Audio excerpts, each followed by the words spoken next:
સુરતમાં ડોક્ટર્સને મિલન કાર્યક્રમ યોજાયો હતો, જેમાં ગુજરાત ભાજપ પ્રદેશ અધ્યક્ષ સી.આર. પાટીલ અને ગૃહ રાજ્યમંત્રી હર્ષ સંઘવી પણ ઉપસ્થિત રહ્યા હતા.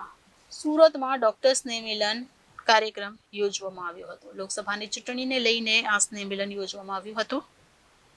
ગુજરાત ભાજપ પ્રદેશ અધ્યક્ષ સી.આર. પાટીલ આ મહાસંમેલનમાં ઉપસ્થિત રહ્યા હતા. ગૃહ રાજ્યમંત્રી હર્ષ સંઘવી પણ ઉપસ્થિત રહ્યા હતા. મોટી સંખ્યામાં ઉપસ્થિત ડોક્ટરોની ઉપસ્થિતિ વચ્ચે સી.આર. પાટીલે સંબોધન કર્યું હતું. ડોક્ટરોના ફોનમાં 3000થી વધુ કોન્ટેક્ટ હોય છે, જેમાંથી એક ડોક્ટરે તમામ કોન્ટેક્ટને મતની અપીલ કરવા સૂચના આપી હતી. ઉમેદવારને નહીં પણ નરેન્દ્ર મોદીને જોઈને મત આપો તેવું સી.આર. પાટીલે જણાવ્યું હતું.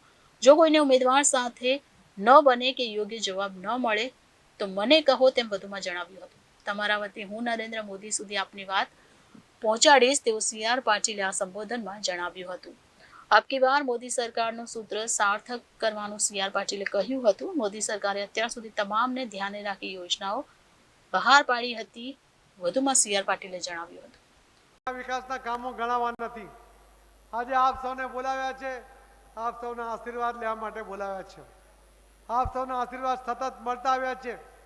તમે વોટ આપો એ પણ મારે નથી કહેવું, પણ મારે આપની પાસેથી વિશેષ અપેક્ષા છે. મારી વિનંતી છે આપ સૌને કે આપ સૌ આપના મોબાઈલમાં 500, 1000, 2000, 3000 આટલા નંબર સેવ થયેલા હશે, છે કે નહીં?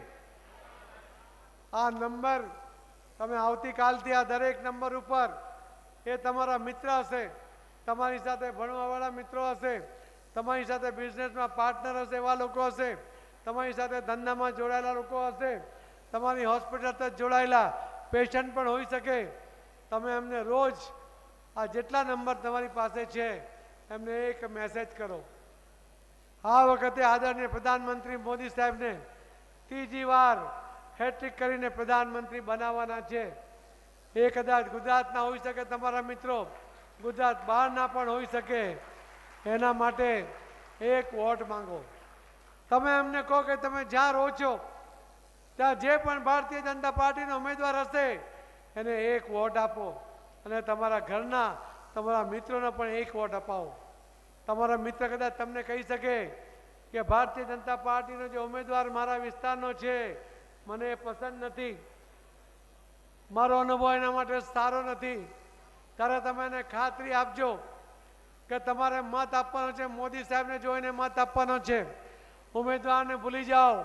જો ઉમેદવાર તમને અનુકૂળ ન થાય તો તમે મને અહીંયા કહેજો, હું મોદી સાહેબને કહીશ કે આ વિસ્તારનો આ લોકસભાનો ઉમેદવાર જે ચૂંટાયો છે એ વિસ્તારમાં કામ નથી કરતો, એના કામ કરવા માટેની જવાબદારી તમે બધા લેજો, મારા વતી લેજો. હું તમારા વતી સાહેબને રજૂઆત કરીશ. પણ તમે મત આપી દો, તમારા મતદાનનો અધિકાર કરી લો, એ પૂરતું નથી. તમારે તમારા સ્ટાફમાં તમારા મિત્રો સાથે આ દરેકનું મતદાન થાય. તમે જે સોસાયટીમાં રહેતા હશો એ સોસાયટીમાં પણ 100% મતદાન થાય એનો પ્રયત્ન કરવો પડશે. તમે જ્યારે 2-3 હજાર નંબર તમારી પાસે હશે એમાંથી 15થી 20,000 મત તમે આખા દેશમાં અપાવી શકો એવા એક ડૉક્ટરની એ તાકાત છે મિત્રો. ને એટલા માટે મારી આપ સૌને વિનંતી છે કે આ દેશના ઉજ્જવળ ભવિષ્ય માટે, આ દેશે જે વિકાસની રફતાર પકડી છે એને ઝડપમાં ચાલુ રાખવા માટે હજુ પણ કેટલાક નિર્ણયો કરવાની જરૂર છે. એવા મજબૂત નિર્ણય કરી શકાય એના માટે મોદી સાહેબને જીતાડવા પડે, 400થી વધુ સીટથી જીતાડવા પડે તો જે મજબૂત નિર્ણય લઈ શકે. એ આપણા માટે છે. મોદી સાહેબની આ જીત આપણા માટે છે, આપણી આવનારી પેઢી માટે છે, અને એટલા માટે આપ સૌની હું મદદ માગું છું. મને વિશ્વાસ છે મિત્રો કે આપ સૌના સાથ અને સહકાર સાથે 400થી વધુનો જે મોદી સાહેબે સંકલ્પ કર્યો છે એ 100% પૂરો થશે, એ મને વિશ્વાસ છે.